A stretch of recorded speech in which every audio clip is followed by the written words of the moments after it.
Hello friends, welcome back to my channel லெனிஸ் டேஸ்டிவர். உங்களுக்கு இந்த பவுலில் என்ன இருக்குன்னு பார்க்குறப்பவே தெரியும். வேர்க்கடையில் விலை அதிகமான ப்ரோட்டீன் சத்தெல்லாம் இருக்குது. இது குழந்தைங்கள்லேருந்து பெரியவங்க வரைக்கும் ரொம்ப ரொம்ப விரும்பி சாப்பிடக்கூடிய ஒரு கடலை தான். இந்த கடலையை வச்சு நம்ம எந்த வித ரெசிபீஸும் இன்றைக்கி பார்க்க போகிறதில்ல. நம்ம வீட்டில் வறுக்கிறப்போ ஸ்டவ் டாப்பில் வச்சு எப்படி வறுப்போன்னா பேனில் ஏதாச்சும் வறுத்தெடுத்துருவோம். ஆனால் இன்றைக்கி நம்ம மைக்ரோவேவில் எப்படி வறுத்தெடுக்க போகிறோம் தான் பார்க்க போகிறோம். அதுக்கு நான் இன்றைக்கி 1 கப் அளவுக்கு கடலை எடுத்திருக்கேன், வேர்க்கடலை. இப்போது இந்த கடலையை மைக்ரோவேவுக்கு சேஃபாக இருக்கக்கூடிய ஏதாச்சும் பிளேட் எடுத்துக்கோங்க. இது அதிலே கிடச்ச ஒரு நான்ஸ்டிக் பிளேட் தான்.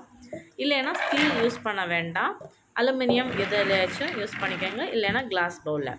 இப்போ நான் அந்த கடலையை அப்படியே இதில் தட்டியிருக்கேன். இது கூடவே கொஞ்சமாக தேவையான அளவு உப்பு சேர்த்துக்கோங்க, அதிகமாக வேண்டாம். அப்புறமா கொஞ்சமாக தண்ணி ஸ்பூன் எடுத்து அங்கங்கே இந்த மாதிரி தளித்து இப்படி விட்டுக்கோங்க. தண்ணி ஒரு 3 டீஸ்பூன் இந்த மாதிரி ஏதாச்சும் போதும், கொஞ்சமாக சேர்த்துக்கோங்க. சேர்த்து இந்த மாதிரி நல்லா கலந்துக்கோங்க. கை வச்சு இந்த மாதிரி நல்லா கலந்து விட்டுக்கோங்க. இந்த உப்பு எல்லா இடத்துலையும் கடலையில் கோட்டாகிற மாதிரி நல்லா கலந்து விட்டதுக்கப்புறமா இந்த மாதிரி சமப்படுத்திக்கோங்க, லெவல் படுத்தி வச்சுக்கோங்க. பாருங்கள், இப்போ நான் சமப்படுத்தி வச்சுருக்கேன். இப்போ நம்ம அவனில் எப்படி வறுக்கிறதுன்னு பார்க்க போகிறோம். கன்வெக்ஷன் அவன் தான் இது. இதில் மைக்ரோ மோட் செட்டிங்கும் இருக்குது. இந்த செட்டிங் வச்சு தான் நம்ம இன்றைக்கி கடலை வறுக்க போகிறோம். ஃபஸ்ட்டு சுவிட்ச் ஆன் பண்ணியிருக்கேன். சுவிட்ச் ஆன் பண்ணதுக்கப்புறமா அப்படியே டோரை ஓப்பன் பண்ணி நம்ம செட் பண்ணி வச்சுக்க கடலை பிளேட்டை உள்ளாடி வச்சுக்கோங்க. அந்த ரவுண்டில் கரெக்டாக வச்சுக்கோங்க. இப்போ க்ளோஸ் பண்ணிக்கலாம். க்ளோஸ் பண்ணதுக்கப்புறமா மைக்ரோன்னு ஒரு மோட் இருக்குது, அந்த மோடை செட் பண்ணிவிட்டு இந்த ரோலிங் பட்டனை வச்சு திருக்கி 2 மினிட்ஸுக்கு வச்சுக்கோங்க. அப்புறமா ஸ்டார்ட் கொடுங்க. இவ்வளோதான். பாருங்கள், ஓடிக்கிட்டே இருக்குது. இப்போ இதை முடியட்டும். பாருங்கள், 2 நிமிஷத்துக்கு அப்புறமா பீப்னு சவுண்டு கேட்கும். நான் உடனே ஓப்பன் பண்ணியிருக்கேன். நம்மளோட கடலையை வெளியே எடுத்தாச்சு.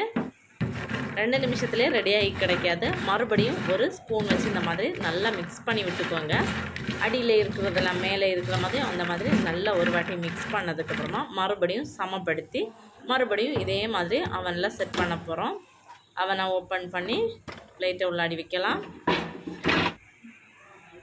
வச்சு க்ளோஸ் பண்ணிக்கோங்க. க்ளோஸ் பண்ணதுக்கப்புறமா ஆல்ரெடி நம்ம என்ன ப்ராசஸ் பண்ணோமோ அதே ப்ராசஸ் தான். மைக்ரோ மோடை ஃபஸ்ட்டு கிளிக் பண்ணிக்கோங்க.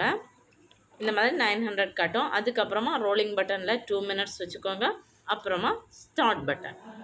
இவ்வளோதான். இப்போ மறுபடியும் ஓட ஆரம்பிச்சிருக்கு பாருங்கள். 2 மினிட்ஸ் வரைக்கும் இருந்து ரெடி ஆகட்டும். இப்போ 2 மினிட்ஸ் முடிஞ்சாச்சு. மறுபடியும் ஓப்பன் பண்ணிக்கோங்க. ஓப்பன் பண்ணி இப்போ பிளேட்டை வெளியே எடுக்கலாம். ரொம்ப சூடாக இருக்கும், கை வச்சு எடுத்துடாதீங்க. இப்போ கொஞ்சம் ஓரளவுக்கு வறுபட்டுருக்கு பாருங்கள். மறுபடியும் நல்லா இந்த மாதிரி மிக்ஸ் பண்ணி விட்டுக்கோங்க. இந்த ப்ராசஸை நம்ம 10 நிமிஷம் வரைக்கும் நான் பண்ணியிருக்கேன். இந்த இவ்வளோ கடலை 1 கப் அளவுக்கு கடலை இருந்துச்சு. இதை வறுக்கிறதுக்கு 10 நிமிஷம் எனக்கு தேவைப்பட்டுச்சு. 10 நிமிஷம் கண்டினியூஸாக வச்சுட்டாதீங்க, அடியில் கரைஞ்சிடும். அதனால் இந்த மாதிரி 2 மினிட்ஸ் போட்டு 5 வாட்டி அவனில் செட் பண்ணி வச்சுக்கோங்க. கடலையை திருப்பி விட்டு இப்போ ஃபைனல் டைம் நான் ஓப்பன் பண்ணுறேன் பாருங்கள். ஓப்பன் பண்ணி வெளியே எடுத்தாச்சு. பாருங்கள், பார்க்குறப்பவே தெரியும் அந்த கடலையோட தோடு அங்கங்கே கொஞ்சம் இலகி அந்த மாதிரி நல்ல பிரேக் ஆகியிருக்கு. எடுத்ததுக்கப்புறமா ஆற விட்டுக்கோங்க. கை வச்சுட்டாதீங்க, பயங்கர சூடாக இருக்கும். பிளேட்டும் சூடாக தான் இருக்கும். இந்த மாதிரி ஸ்பூன் வச்சு கலந்து விட்டுக்கோங்க. கொஞ்சம் ஆறட்டும். ஆறினதுக்கப்புறமா இப்படி உடச்சி பாருங்கள். அப்படியே அழகாக தோலெல்லாம் கலந்து வந்துருச்சு. இப்போ சாப்பிடலாம். நல்லா கிறிஸ்பியாக இருக்குது. ரொம்ப சூப்பராக வறுபட்டிருக்கு நம்மளோட கடலை.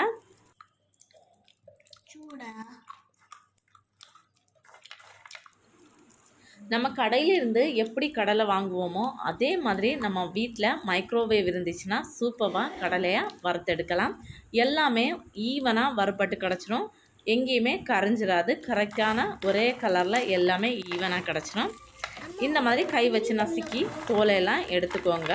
இல்லைன்னா ஒரு துணி எடுத்து வச்சுக்கோங்க. துணியில் கடலையை மொத்தமாக சேர்த்ததுக்கப்புறமா இந்த மாதிரி நல்லா அழுத்தி விட்டுக்கோங்க. அப்போது எல்லா தோலும் ரொம்ப அழகாக ரிமூவ் ஆகி வரும் பாருங்கள். ஸோ ஃப்ரெண்ட்ஸ், ஈஸியாக மைக்ரோவேவில் எப்படி கடலை வறுக்கிறதுன்னு இன்றைக்கி பார்த்தோம். இந்த கடலை வச்சு நிறைய ரெசிபிஸ் பண்ணலாம். குட்டீஸுக்கு கடலை மிட்டாய் மெயினாக பண்ணி கொடுக்கலாம்.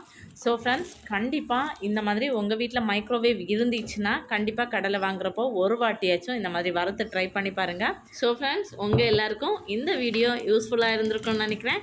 இந்த வீடியோ உங்கள் எல்லாருக்கும் பிடிச்சிருந்ததுன்னா நம்ம சேனலை மறக்காமல் லைக் பண்ணிக்கோங்க. ஃப்ரெண்ட்ஸ், ஃபேமிலி மெம்பர்ஸ் கூட மறக்காமல் ஷேர் பண்ணுங்கள். புதுசாக நம்ம சேனலை நீங்கள் இப்போ பார்க்குறீங்கன்னா நம்ம சேனலை மறக்காமல் சப்ஸ்கிரைப் பண்ணிக்கோங்க. தேங்க்ஸ் ஃபார் வாட்சிங். அடுத்த ரெசிபியில் சந்திக்கலாம். And that bye bye. Think positive.